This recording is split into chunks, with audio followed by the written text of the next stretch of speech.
Hello बच्चों, चलिए प्रश्न को देखते हैं। प्रश्न दिया है फास्फोरस चक्र है गैसीय चक्र, पूर्ण चक्र, अपूर्ण चक्र, आधा गैसीय व और आधा अवसादीय।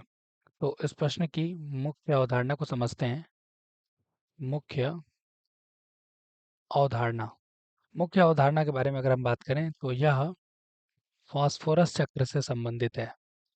फास्फोरस चक्र, अगर हम फास्फोरस चक्र के बारे में बात करें तो यह पूरी तरह से अवसादीय चक्र होता है।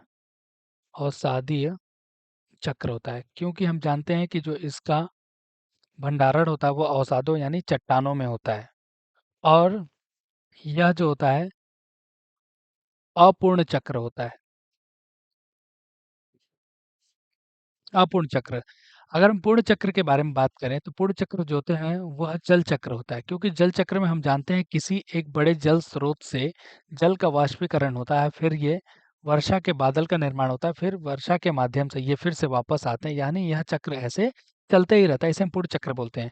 लेकिन इसे अपूर्ण चक्र इसलिए हम बोलते हैं क्योंकि हम जानते हैं कि जो फास्फोरस होता है वह कभी फास्फेट के या कभी किसी अन्य रूप में यह मुक्त होता है, और फिर जाके यह जब यह खनिज के रूप में किसी भी जीव के अंदर जाता है, फिर उसके मृत्यु के बाद फिर से इसका विखनिजीकरण होता है। विखनिजीकरण के बाद यह पूर्ण रूप से फिर से यह संग्रहित नहीं हो पाता है, इसलिए इसे हम अपूर्ण चक्र के नाम से जानते हैं। विकल्पों के बारे में बात करें तो गैसीय चक्र नहीं है, यह अवसादी चक्र है, और यह पूर्ण न होकर अपूर्ण चक्र होता है। आधा गैसीय और आधा अवसादी नहीं, क्योंकि ये पूरी तरह से अवसादी होता है, इसलिए हमारा सही उत्तर हो जाएगा विकल्प सी।